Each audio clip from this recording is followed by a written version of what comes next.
He's just a kid who needs to learn his place. Stop ruining Christmas with your drama." That's what my brother Wesley said to me at 8:14 on Christmas night, standing in our parents' hallway with his chest puffed out and his fists still clenched, while my 10-year-old son Lucas sat crumpled against a mahogany doorframe with tears streaming down his face and a bruise already blooming across his shoulder and neck. I didn't scream. I didn't cry. I knelt down, put both hands on my son's face, and whispered 3 words. "I've got you." Then I stood up, looked Wesley dead in the eye, and said something I meant more than anything I'd ever said in my life. "I heard you, Wesley. I won't ever have to hear you again." If you've ever had a family member treat you like you didn't matter, hit that like button and subscribe. Let me take you back. Because that moment didn't come out of nowhere. It was 9 years in the making. I was 26 when I opened my first convenience store in suburban Tampa. I had a 3-year-old son, a divorce that was barely a year old, and exactly $11,400 in savings after the settlement. My ex-husband was already gone. No forwarding address, no child support, no goodbye. Just a signed custody agreement and a disconnected phone number. I had sole legal and physical custody of Lucas, and that was the only thing that man ever gave me that was worth keeping. That first store was a wreck. 1,200 square feet in a strip mall between a nail salon and a tax preparer. I mopped the floors myself at 5 a.m. and locked the doors at midnight. Lucas slept in a pack-and-play behind the register for the first 8 months because I couldn't afford a sitter and I couldn't afford to close. But I made it work. By the end of the first year, I was clearing enough to pay myself a real salary and put money aside. And the first thing I did with that extra income was send my parents a check, $1,000 a month. Because that's what family does. At least that's what I told myself. My mother, Barbara, was 62. My father, Richard, was 65. Dad had retired early on a pension that barely covered groceries, and Mom had never worked outside the house. They owned a home valued at around $410,000, but with $180,000 still owed on the note, the monthly payments were suffocating them. I didn't want them to lose the house, so I helped. And nobody asked me to stop. That first $1,000 became $1,500, then $2,000. Then, 4 years ago, when I opened my 3rd location and my annual income hit $215,000, the number climbed to $3,500 a month. That covered their mortgage, their utilities, and their grocery bills. Every single month, like clockwork. An electronic fund transfer on the 1st of every month. Never late, never short. Over 9 years, that added up to $378,000. $378,000. That's not a round number. That's not an estimate. That's the exact figure I pulled from my bank records the night everything changed. And that wasn't even the full picture. 6 years ago, my parents fell behind on the mortgage by 3/4. I wired $45,000 in a single transfer to bring them current and prevent foreclosure. I didn't tell anyone. I didn't ask for a thank you dinner. I just did it because the alternative was watching them lose the house. Then there was Wesley. My brother was 4 years younger than me and had never held a job for longer than 11 months. He was aggressive, impulsive, and had a gift for making his failures sound like someone else's fault. When he got a DUI in 2020, it was the bartender who overserved him. When he got fired from a warehouse job, it was a manager with a grudge. When his car got repossessed, it was a predatory loan he never should have been approved for. And every single time, the bill landed on my desk. I paid $12,500 for Wesley's DUI legal fees, his attorney, his fines, his mandatory classes, all of it. Wesley never paid back $1. He never even mentioned it again. It was like the money evaporated the moment it left my account. His wife, Janine, was 30 years old and had a talent for emergencies that always seemed to involve her appearance. I paid $8,200 for what was described to me as emergency dental work. 2 months later, I saw Janine's Instagram. New veneers, new lips. The emergency, apparently, was that she didn't like her smile. I swallowed it. I told myself this was simply what family did. Meanwhile, Wesley and Janine lived rent-free in the other half of my parents' duplex. They paid nothing. Not rent, not utilities, not maintenance. And because I was sending $3,500 a month to cover the household, Wesley was siphoning from that too. My mother would slip him cash from the grocery money I sent. 100 here, 200 there. I knew because I saw the ATM withdrawals on the account I'd been added to as an authorized user. I never said a word. I told myself it was just keeping the peace. The thing about Wesley is that he never saw my success as earned. To him, I got lucky. I happened to buy the right store in the right strip mall at the right time. He said it at Thanksgiving 2 years ago, loud enough for the whole table to hear. Renee didn't build anything. She just got lucky with a lease. My mother laughed. My father stared at his plate. Janine sipped her wine and smiled like she'd just watched a performance she approved of. I stayed quiet. I finished my meal. I helped clear the dishes. That was the pattern. I gave. They took. I stayed silent. They got louder. And then came Christmas. I paid for everything. The catering alone was $640. Turkey, glazed ham, scalloped potatoes, fresh rolls, 2 pies, a charcuterie board that Janine specifically requested. I had it delivered to my parents' house at noon. I brought the wine. I brought the gifts. I brought a $90 bottle of Macallan 12 because Wesley had mentioned once, months earlier, that he wanted to try good scotch. Lucas and I arrived at 4. The house smelled like cinnamon and pine. My mother had put up a tree with gold ornaments and fairy lights. Candles flickered on the mantel. There was a white tablecloth on the dining room table and cloth napkins at every setting. It looked like a magazine spread. It looked like the kind of family I'd been paying for. Wesley and Janine were already there. Janine was in a green velvet dress that I'm fairly certain cost more than their monthly contribution to anything, which was $0. Wesley was in a button-down with the sleeves rolled up, already holding a glass of the Macallan I'd brought. He didn't say hello to Lucas. He didn't even look at him. Dinner started fine. The food was good. My mother made a toast about family and gratitude, and I sat there watching her smile at Wesley like he'd hung the moon while I quietly calculated that every bite on that table came from my checking account. I stayed quiet. I let myself enjoy Lucas's face. He was wearing the new button-down I'd bought him, and he kept adjusting the collar because he wasn't used to dressing up. He was 10, and he was trying so hard to be part of it. Then Wesley picked up the bottle of Macallan, read the label, and set it back down with a look of open disgust. "This is the 12-year?" he said. "Renee, you own 3 stores, and you brought the 12-year? The 18 is the one you're supposed to buy for Christmas. This is a Tuesday night bottle." I felt my jaw tighten. I didn't respond. I took a sip of water. My mother chimed in. "Oh, Wesley," she tried. "You know your sister. She's practical, not refined." There was laughter. Not a lot. Just enough. After dinner, Lucas was in the hallway near the living room, playing a video game on the handheld console I'd given him that morning as an early gift. He was excited. He was making sounds the way 10-year-olds do when they're focused and happy. Little whoops and whispered commentary. He wasn't being loud. He was being a child on Christmas. Wesley walked past him on the way to the bathroom. Lucas didn't move fast enough. What happened next took less than 3 seconds. Wesley grabbed Lucas by the collar of his new button-down shirt. He yanked him sideways and shoved him hard. Lucas's right shoulder and the side of his neck slammed into the mahogany doorframe with a sound I will never forget. It was dull, heavy. The sound of a small body hitting solid wood. Lucas hit the floor. His handheld clattered across the hardwood.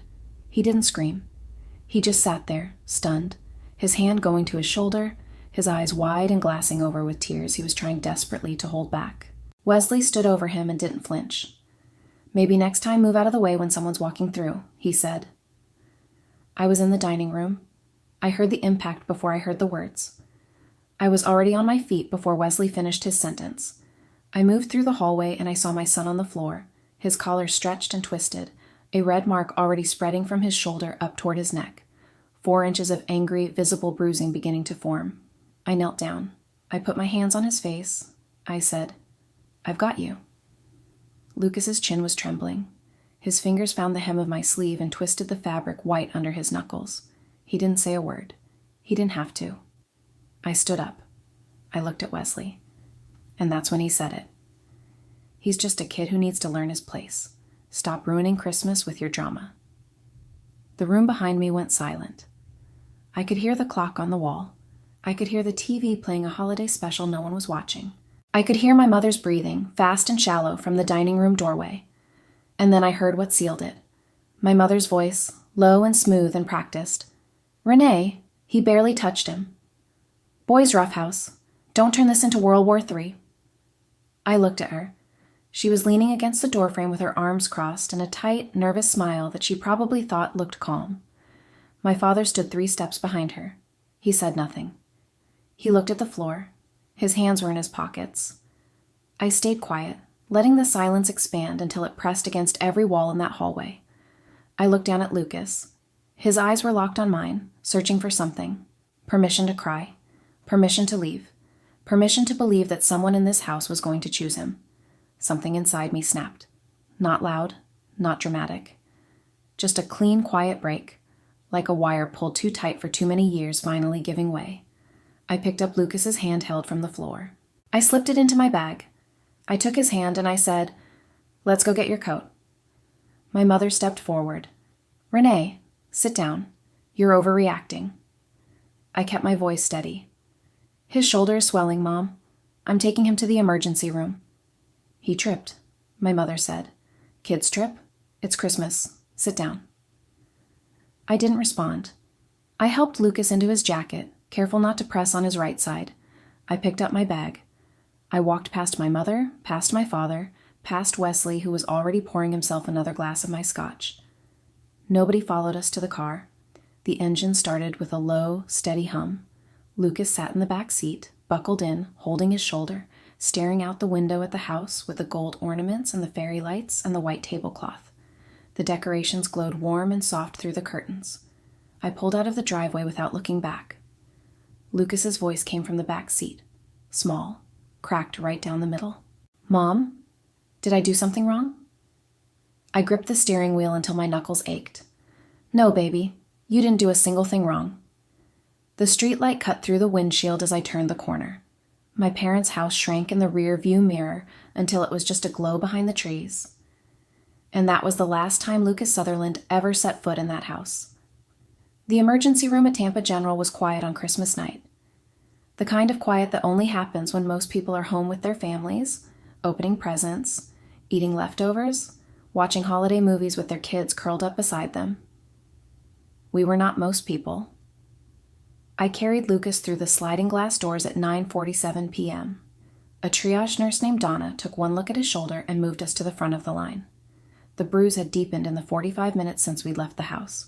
What started as a red mark had spread into a swollen, purple-black stripe running 4 inches from the top of his right shoulder up the side of his neck.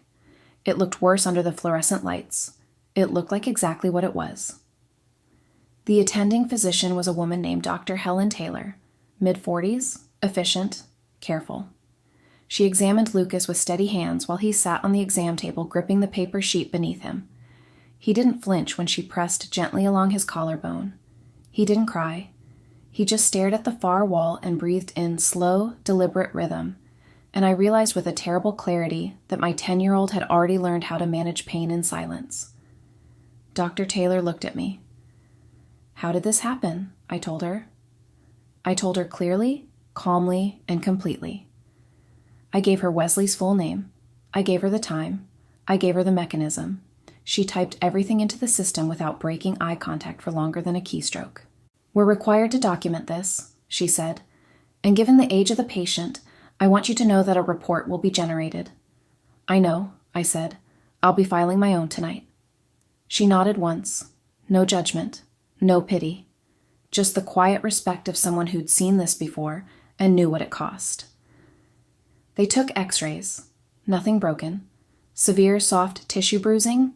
No fracture. No dislocation. They gave Lucas a children's ibuprofen and a cold pack shaped like a penguin that he held against his neck without smiling. The discharge paperwork listed the injury as contusion to right shoulder and lateral cervical region, consistent with blunt force impact. I photographed the bruise.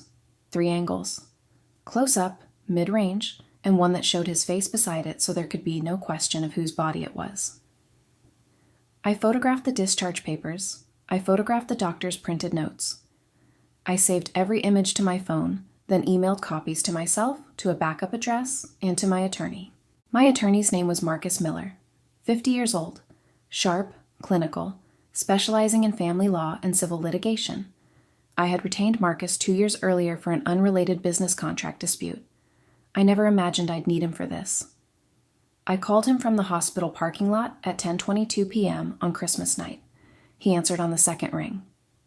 Renee. Marcus, I need to file a police report tonight. My brother assaulted my son. I have medical documentation, photographs, and the injury was witnessed by 4 adults in the room. There was a pause. 2 seconds. Where are you now? Tampa General parking lot. Lucas is stable. Bruising, no fracture.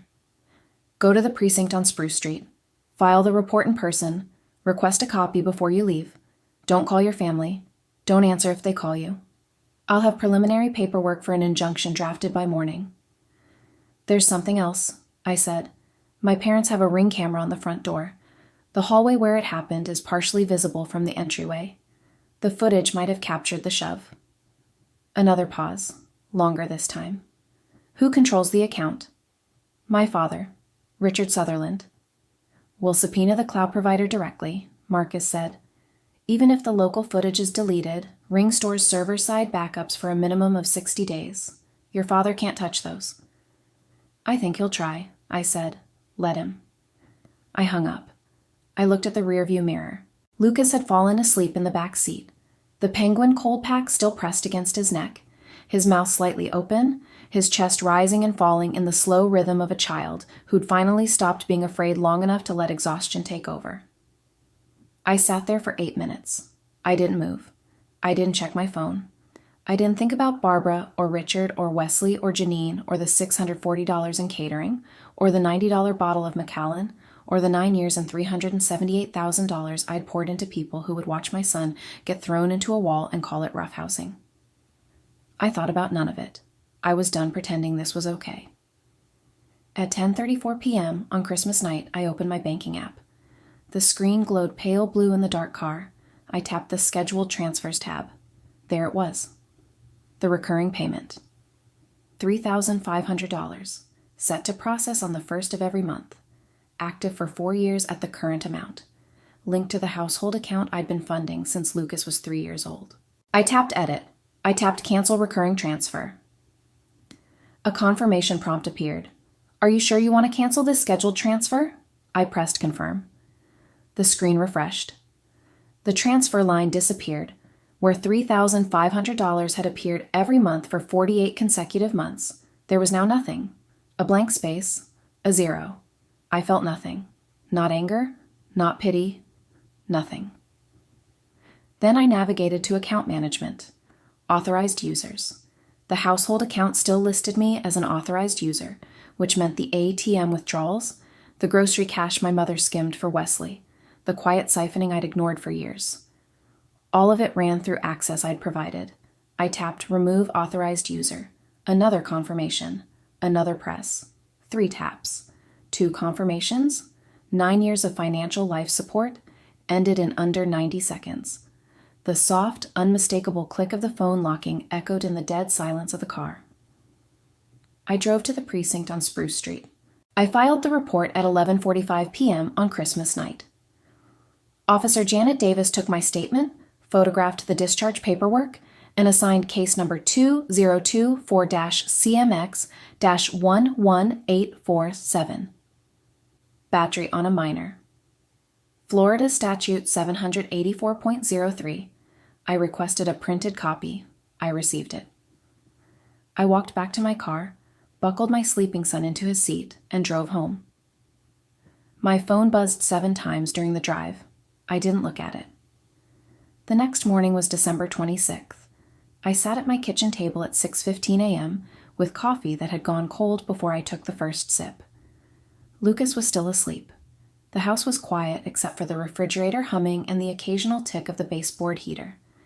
I emailed Marcus the police report, the ER photographs, and every piece of financial documentation I had. 9 years of bank statements. The $45,000 wire transfer for the mortgage arrears, the $12,500 for Wesley's DUI, the $8,200 for Janine's dental work that turned out to be cosmetic, monthly transfer records totaling $378,000, all of it time-stamped, organized and forwarded in a single compressed file. Marcus responded at 7:02 a.m. with one line. Petition for injunction will be filed this morning. Hearing set for January 2nd. 7 days. That was all the time Wesley had left as a free man, and he didn't even know it. On December 28th, Marcus called to confirm what I'd suspected. Richard Sutherland had logged into his Ring account the morning after Christmas and deleted the doorbell camera footage from the local device. Every clip from December 25th, gone. But Ring's cloud servers retained the data. Marcus had already submitted the subpoena. The footage was preserved, downloaded, and entered as exhibit evidence for the January 2nd hearing. 12 seconds of hallway video. Enough to see Wesley's arm extend, Lucas's body jerk sideways, and the impact against the mahogany doorframe. My father deleted what he thought was the only copy. He was wrong. On January 2nd, I sat in a courtroom on the 4th floor of the Hillsborough County Courthouse. I wore a gray blazer and black flats. My hands were folded in my lap. Marcus sat beside me with a brown leather portfolio and a legal pad he never needed to reference because every fact was already organized in his head. Wesley arrived with a public defender he'd met 40 minutes earlier. He was wearing khakis and a polo shirt that still had the crease marks from the package. Janine was not with him. My parents sat in the gallery. Barbara in the second row, clutching her purse with both hands. Richard beside her, staring straight ahead with his jaw locked and his face the color of old concrete. The judge reviewed the petition. Marcus presented the medical documentation, the police report, and then, calmly and without theatrics, played the Ring camera footage on a courtroom monitor. 12 seconds. No audio. Just the silent, unmistakable image of a 31-year-old man grabbing a 10-year-old boy by the collar and driving him into a doorframe. The courtroom was silent. I looked at my father. The exact moment the footage appeared on screen, Richard's face went pale, not embarrassed, not ashamed. Pale in the specific way of a man who just realized his attempt to destroy evidence had failed, and that failure was now documented in a court of law. Marcus addressed the court. He noted that Richard Sutherland had deleted the original footage from the Ring device on December 26th, and that the cloud-stored backup had been obtained via subpoena to Ring's parent company. He requested that the court note the deletion for the record. The judge noted it. Wesley's public defender asked for a continuance. The judge denied it. The temporary injunction was granted. Wesley was ordered to maintain a distance of 500 feet from Lucas Sutherland and was prohibited from any direct or indirect contact. Then the judge addressed the battery charge. Based on the evidence presented, including the medical records and the video footage, Wesley Sutherland was formally arrested in the courtroom. Battery on a minor. A first-degree misdemeanor under Florida law, carrying up to 1 year in county jail and a $1,000 fine. Wesley stood up. His face was red. His mouth opened and closed twice before words came out. This is insane. He bumped into me. I barely touched him. Renee, tell them. Tell them it was nothing. I didn't respond. I sat with my hands folded and my eyes forward. Renee. I said nothing. The bailiff stepped forward. Wesley was processed and taken into custody. The courtroom cleared. Barbara was crying in the hallway, not quietly, not gracefully, but the kind of crying that fills a corridor and demands everyone stop what they're doing and pay attention. I walked past her without stopping. Marcus was 2 steps behind me. My mother grabbed my arm. Renee, look at me. What have you done? He's your brother. He's your brother, and you put him in handcuffs on a Tuesday morning. I stopped. I turned to face her. I kept my voice even. The account is closed, Mom. You chose a 31-year-old bully over a 10-year-old boy. I hope his company is worth the mortgage. Her hand dropped from my arm. Her mouth opened. Nothing came out. The $3,500 is gone, I said. The transfers are canceled. The authorized user access has been revoked. Every dollar I've sent for 9 years, $378,000, is documented and accounted for, and not 1 more cent is coming. You can't do that, she whispered. We'll lose the house. You have $180,000 left on the note, I said. I suggest you speak to a financial advisor. She stared at me. Then her face twisted into something I'd never seen before. Desperation wearing the mask of fury. After everything we've done for you, After everything this family has given you. You ungrateful, selfish. What did you tell the ER nurse, Mom? She stopped. When Dr. Taylor asked how Lucas got hurt, what did you and Dad tell the nurse? Because I have the intake notes, and they say the family reported that the child tripped over a rug. She said nothing. You lied to a medical professional to protect Wesley's record. You lied about the assault of a 10-year-old child, your grandson. Her mouth trembled. Her eyes darted to Richard, who was standing 6 feet away, staring at the floor with his hands in his pockets. The same posture, the same silence, the same permission. Marcus has forwarded the false statement documentation to the Department of Children and Families, I said. They may follow up. They may not. But the record exists. I turned and walked toward the elevator. My phone buzzed in my bag. I didn't reach for it. By the time I got home that afternoon, I had 47 missed calls, 23 voicemails, over 100 text messages, Barbara, Richard, 2 cousins I hadn't spoken to in months, a number I didn't recognize that turned out to be Janine calling from a different phone. I sat at the kitchen table. Lucas was at school. The house was dark except for the pale winter light coming through the blinds. I went through my contacts methodically. I blocked Barbara's number. I blocked Richard's number. I blocked Wesley's number. I blocked Janine's number. I removed myself from the family group chat. I deleted the voicemails without listening to a single one. I removed my parents from my emergency contact list. I changed the security code on my home alarm system. I didn't do it in anger. I did it in clarity. The phone screen went dark. The house fell into total silence. I sat there for a long time, my hands flat on the kitchen table, listening to nothing, no buzzing, no notifications. No demands disguised as love, no guilt wrapped in the word family, just silence. Clean, absolute silence. The door was closed, not slammed, not thrown shut, just the quiet click of the lock sliding into place. And for the first time in 9 years, I felt something I barely recognized. Peace. The weeks following January 2nd felt like walking through thickening fog. Not for me, for them. I wouldn't learn most of what happened next from direct contact. I learned it the way you learn about weather in another city.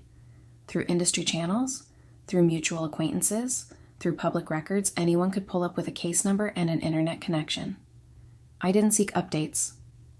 The updates found me. Wesley posted bail on January 4th. Barbara and Richard put up the money. $2,500 from a savings account that had exactly $3,100 left in it after 9 years of spending someone else's income.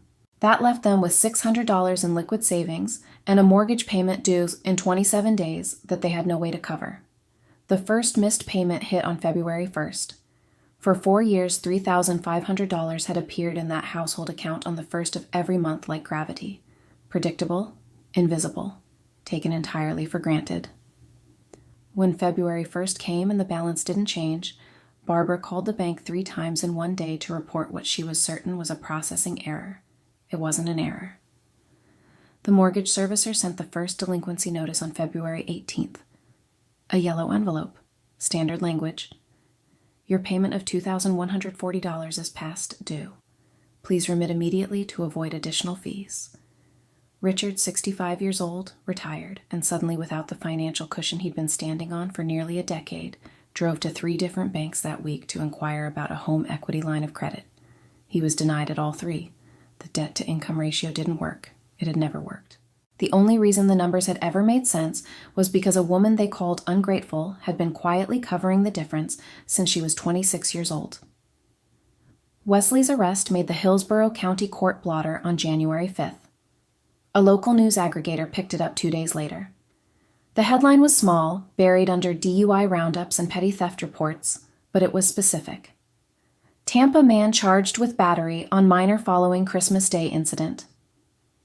Janine saw it before Wesley did. She filed for divorce on January 8th, 72 hours after the story appeared online. I learned about it through Marcus, who flagged it as a matter of public record during a routine check. The filing cited irreconcilable differences, but the timing told the real story. Janine didn't file because her marriage was broken. She filed because her image was. Janine moved out of the duplex by January 15th. She took everything she'd come with, which was very little, and everything she'd accumulated on someone else's money, which was considerably more. Wesley came back to an apartment with no couch, no television, and no wife. He was 31 years old, unemployed, facing a criminal charge, and living alone in a duplex he didn't pay for that was attached to a house his parents could no longer afford. By March, the situation had calcified. Wesley took a job stocking shelves at a grocery store off Dale Mabry Highway. Night shifts, $14.50 an hour. He drove a 2013 Nissan Altima with a cracked windshield and 167,000 miles on it. The McAllen tastes were still there. The McAllen budget was not. Barbara and Richard missed March's mortgage payment, then April's, then May's. On May 14th, the mortgage servicer filed a notice of default. Under Florida law, the lender initiated a LAS pendens, a formal notice of pending foreclosure action, which was recorded with the Hillsborough County Clerk of Court. The house at $410,000 assessed value with $180,000 still owed was now flagged for judicial foreclosure proceedings. If they couldn't bring the account current, including 5 months of missed payments totaling $10,700 plus late fees and legal costs, the property would be scheduled for auction. 5 months. That's how long it took for a house that had been in the family for 22 years to begin sliding toward the auction block. 5 months without the $3,500 that everyone had pretended didn't matter. Richard tried to get work. At 65, with no recent employment history and a retirement pension that covered $1,400 a month, his options were limited. He applied at a hardware store. He applied at a home improvement warehouse. He was offered part-time work as a parking lot attendant at a medical plaza for $12.75 an hour, 20 hours a week. He took it. Barbara, who had never worked outside the home, began selling furniture through an online marketplace. The dining room table where we'd eaten Christmas dinner, the side tables from the living room, a set of crystal glasses that had been a wedding gift 40 years ago. She listed them with descriptions that read like small eulogies. Beautiful condition, from a loving home. Their social circle thinned. The couples they'd played cards with on Friday nights stopped calling, not because of any announcement, because word travels in suburban neighborhoods the way water travels through cracks. Quietly, persistently, into every gap. A neighbor mentioned the foreclosure notice to another neighbor. Someone at Richard's old golf club saw the court blotter item about Wesley. The whispers didn't need to be loud. They just needed to exist. I heard through a mutual acquaintance, a woman named Deborah who worked at the same dry cleaner Barbara had used for 15 years, that Barbara had stopped coming in. Not because she'd switched cleaners, because she'd stopped buying clothes that required dry cleaning. Wesley's criminal case resolved in April. He pleaded no contest to the battery charge. The judge sentenced him to 6 months of probation, an anger management course, a $750 fine, and 50 hours of community service. No jail time. The restraining order remained in full effect. 500 feet from Lucas. No exceptions. His criminal record now followed him like a shadow with a name. Background checks pulled it up immediately. The grocery store job was the only employer that hadn't asked. Every application Wesley submitted to anything above minimum wage came back the same way. Declined. Position filled. We'll keep your resume on file. Richard and Barbara never made up the missed payments.